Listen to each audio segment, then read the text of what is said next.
Hey everyone, before we dive into today's mind-bending story, I want to take a moment to thank you for being here and supporting the channel. If you love epic tales of mystery, science, and the unknown, make sure to hit that like button and subscribe. Your support means the world and helps me create even more amazing stories for you. Now, get ready to step into a world where time bends, legends awaken, and one man's journey changes everything. Let's begin. The sleeper of the Bermuda Void. No one remembered his real name anymore. In the age of buzzing cities and gleaming towers, he had become a myth even before he vanished.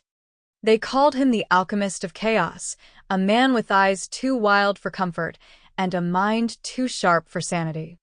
He was a scientist, yes, but not the kind you'd trust with your toaster, let alone with experiments that could rip holes in reality. He thrived on the impossible.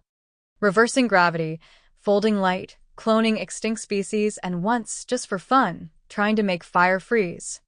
People feared him. They stayed away. Not because he was evil, but because he didn't care about consequences. His lab, hidden beneath the rusting belly of an abandoned shipyard, was a place of explosions and screams and reality-warping madness. No one ever entered twice. Then one day he vanished. But not without reason. He had grown tired. Tired of a world that couldn't keep up. A world that banned his ideas, rejected his vision, and labeled him a lunatic. So, he made one final experiment. On himself. He built a stasis pod inside a ship, larger than anything the seas had ever carried. Sleek, black, and sealed in layers of alloys unknown to Earth, it hummed with quantum silence. He programmed the coordinates to the one place on the planet no man had ever truly mapped, dared enter, or returned from, the Bermuda Triangle. He knew that time would lose meaning there. Inside his pod, he entered what he called the deep sleep, a process of biological mummification, but not death.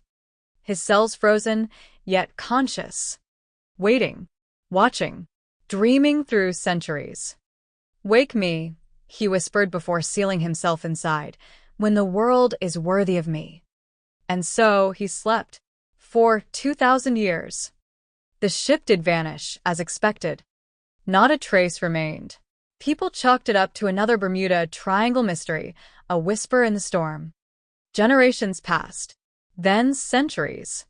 Then millennia. And the world broke. It wasn't one war. It was many. Some over resources. Some over machines. Some over gods. And some over lines on a map. Nuclear fires scorched continents. Biological experiments mutated cities into forests of bone. Satellites fell from the skies. And when it was all over, the age of men ended. And the Stone Age began anew. But in the heart of the Bermuda Triangle, silent beneath waters now thick with salt and memory, the pod waited. And then, it opened. He awoke with a gasp, muscles twitching, eyes bloodshot but alive. His first thought wasn't confusion, but curiosity. The stasis pod slid open, steam hissing into a silent sea. He stumbled out, barefoot, his black coat hanging loose on his tall, pale frame. His body was weak, but not for long. Nanites inside his bloodstream kicked in. Healing, strengthening, awakening his enhanced brain. He grinned. "It worked," he croaked. "I slept through eternity." He opened the ship's top hatch. The sunlight stabbed into his eyes. But something was wrong. There were no signs of civilization. No towers. No planes. No boats. Just endless ocean and thick jungle in the distance. He had expected flying cities, AI-run kingdoms, or maybe even post-human gods. Instead, the world looked empty. He floated ashore in a survival pod. What greeted him was not the future he had imagined. It was an island, wild and breathing. But not like any Earth he knew. Creatures roamed the trees, massive, feathered reptiles that hissed like ancient dragons. Above, Winged beasts with leather wings larger than buildings shrieked across the sky.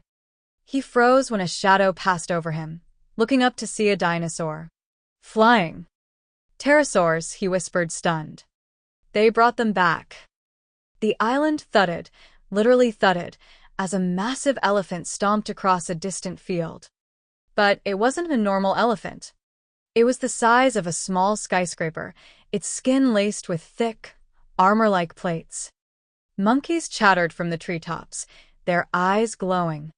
They were enormous, 6, maybe 7 feet tall. Strong. Intelligent-looking. It was not evolution. It was resurrection.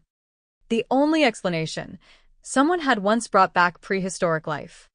And it had survived whatever ended mankind. He moved slowly through the thick jungle, his sensors detecting traces of radiation, ancient tech buried beneath moss, and the rotted husks of what may have once been cities. It all confirmed one truth. Civilization had fallen. And no one had told him. Days passed. He built a shelter from the ruins of his escape pod, crafting tools from the debris. Though the animals were dangerous, his knowledge gave him the edge.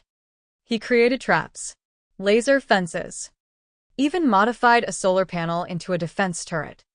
But he was still alone. Until one night, something watched him. A shadow. Tall. Massive. Not animal. Not machine. He turned, and there, half in the fog, half in the firelight, stood a humanoid. Not a human. A giant. 8 feet tall. Broad shoulders. Eyes glowing softly. Wearing armor made of bone and metal scraps. Its skin was grayish-blue, its hair matted with what looked like feathers and ash. The giant stared at him. He stared back. Then it spoke. Not English. Not any Earth language. A low, guttural, melodic tongue that vibrated through the trees. "I don't understand you," the scientist said slowly. The giant tilted its head, then pointed to its chest. "Grull." The scientist blinked. "Your name?" He pointed to himself. "Doctor." The giant nodded once, then disappeared into the trees. From then on, Grull appeared again and again. Watching. Studying. Sometimes leaving food near his camp, strange fruits, meat wrapped in leaves. The doctor tried to analyze the language. Days became weeks. He created a small translator using ancient neural tech. Eventually they spoke. Grull was not a monster. He was a descendant. Of what, the scientist couldn't be sure. Maybe from humans, mutated by radiation or evolution. Maybe something new entirely. There were others. A tribe, hidden deep in the ruins of an old city now covered in vines and roots. They lived in harmony with the resurrected beasts. They knew nothing of computers, electricity, or stars. Long ago, Grull explained one night, the sky burned. The fire gods fell. The world died. They were not gods, the scientist muttered. They were men, fools playing with too much power. "You speak like the gods," Grull said. "But you are small." The scientist chuckled. Small. And dangerous. He lived among them, studied them, learned their ways. He was still a scientist after all. But part of him changed. He started dreaming again, not of machines or control, but of balance. He saw how the world had healed in its own violent, primal way. Without man, nature had rebooted. But it was not kind. It was wild. And maybe that was justice. Still, his mind wandered. What if he could rebuild? What if he took what remained of old tech and taught these giants to rise? To become more? He stood in the ruins of a fallen city and imagined towers again. Clean energy. Knowledge. But then he looked around. And remembered. Knowledge had destroyed everything once before. One day, the sky cracked. A satellite, ancient, dead, and rusted, fell from orbit and smashed into the jungle near the tribe. The impact killed 3 of Grull's people. The scientist ran to the wreckage. His eyes widened. It wasn't just a satellite. It was a beacon. A message. From the stars. He accessed the data core. What remained of Earth's last warning, recorded thousands of years ago by the last scientists before civilization crumbled. "We opened the wrong doors," it said. AI, genetic war, dimensional rifts. We couldn't stop it. We only delayed the end. If anyone survives, do not repeat our path. He sat there, the screen flickering blue, wind howling through the trees. Grull stood beside him, silent. "I could fix everything," the scientist whispered. "I could teach you." Grull looked down. Fixing is not always saving. The scientist finally understood. And so, he buried the beacon. Years passed. The scientist, now with a beard and skin darkened by the sun, lived not as a god or a leader, but as one of them. He built no cities, no labs, only a library, carved in stone, teaching the tribe what they needed to understand, not control. He fathered no children. He sought no legacy. But he told stories of the old world, the stars, the machines. Not as warnings, but as memories. One night, Grull asked him, "Will you sleep again, in your metal coffin?" He looked up at the stars, then smiled. "No." "I think I finally woke up." They called him the sleeper of the void. A madman who lived, died, and lived again. But this time, he saved the world not by changing it, but by choosing not to. The end. Thank you for joining me on this mysterious and deep journey. If you enjoyed the story, don't forget to show some love with a like, subscribe, and share it with your friends. Every bit of your support means the world to me and inspires me to bring you more amazing stories. Stay tuned for a new adventure soon. And until then, keep being curious and never stop dreaming. Peace.